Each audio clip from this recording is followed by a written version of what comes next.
नमस्कार लिसनर्स, स्वागत है आपका आपके अपने आध्यात्मिक यूट्यूब चैनल डिवाइन हरि में, जहां हम लाते हैं श्रीमद् भागवत महापुराण की अमृत कथा, भाव से भरी, ज्ञान से परिपूर्ण।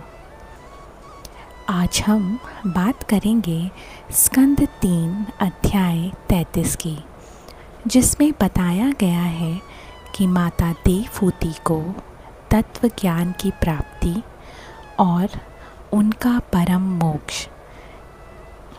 ये अध्याय अत्यंत गूढ़, रहस्यपूर्ण और आत्मा को जागृत करने वाला है।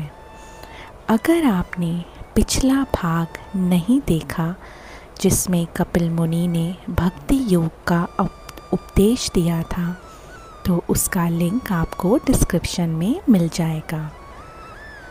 पहले वो देखिए, फिर ये अध्याय और भी अच्छे से समझ में आएगा।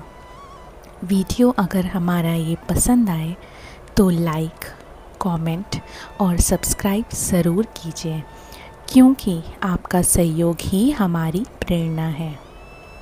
तो चलिए आज की यात्रा को प्रारंभ करते हैं और बढ़ते हैं अपने अगले अध्याय की ओर। ओम नमो भगवते वासुदेवाय।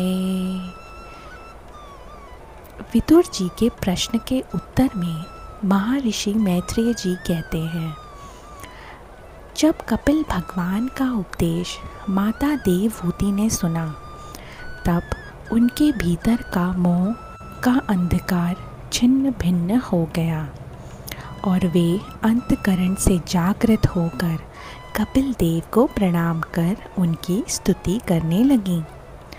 माँ देवहूति ने कहा, हे कपिल देव, आप वही हैं जिनकी नाभि से ब्रह्मा जी प्रकट हुए।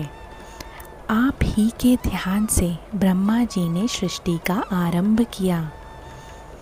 आप निष्क्रिय होकर भी सृष्टि के संचालन करता है।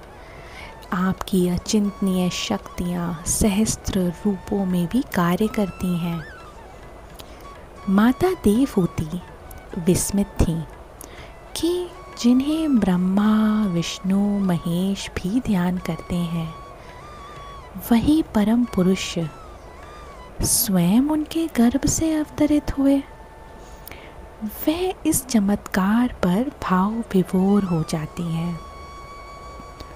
उन्होंने कपिल को बताया कि ये कपिल अवतार भी पूर्वोक्त अवतारों की तरह भक्तों का कल्याण और पापियों का विनाश करने के लिए हुआ है।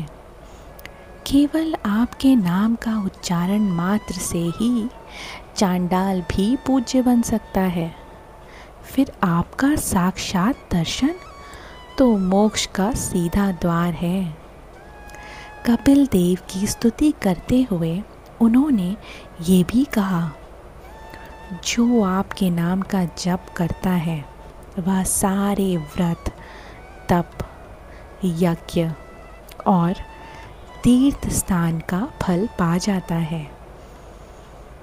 कपिल भगवान ने अपनी माता जी से कहा, हे माँ, जो योग का मार्ग मैंने बताया है, उसका पालन करके तुम शीघ्र ही परम पद को प्राप्त करोगी। इसके बाद भगवान कपिल देव ने अपनी माँ की अनुमति लेकर वहाँ से वे चले गए। अब माता देवहूति ने अपने पुत्र के उपदेश के अनुसार ध्यान, योग और साधना का मार्ग अपनाया। उन्होंने तीनों कालों में स्नान किया, तपस्या की, अपने भव्य और विलासमय जीवन का परित्याग कर दिया। जिस स्थान में वे निवास करती थीं, जहाँ फूलों की सुगंध, रत्नों से जड़े महल, दिव्य वृक्ष और स्वर्गिक वातावरण था, उस आनंददायक वैभव को भी उन्होंने त्याग दिया। उनके शरीर पर अब चीर वस्त्र थे, बाल जटाओं में बदल चुके थे, पर चित्त में भगवान कपिल ही विराजमान थे। यद्यपि वे आत्मज्ञान से युक्त थीं, पर पुत्र वियोग में उनका हृदय भी व्याकुल हुआ, जैसे कोई गाय अपने बछड़े से बिछड़ जाए। लेकिन इस प्रेम से भी ऊपर वे ध्यान की गहराई में चली गईं। वे भगवान कपिल के प्रसन्न मुखारविंद स्वरूप का ध्यान करती रहीं। उनकी साधना इतनी तीव्र थी कि कुछ ही समय में वे अपने देह भाव से मुक्त होकर भगवान के दिव्य स्वरूप में लीन हो गईं। अब उन्हें अपने शरीर का भी भान नहीं रहा। उनका शरीर केवल प्रारब्ध के कारण चलता रहा, जैसे कोई जलता दीपक बिना तेल के बुझने की ओर बढ़ता हो।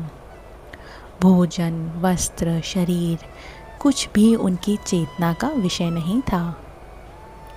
और फिर कुछ समय बाद अपने ही आश्रम में उन्होंने परमात्मा श्री हरि का साक्षात्कार किया और मोक्ष को प्राप्त हो गई।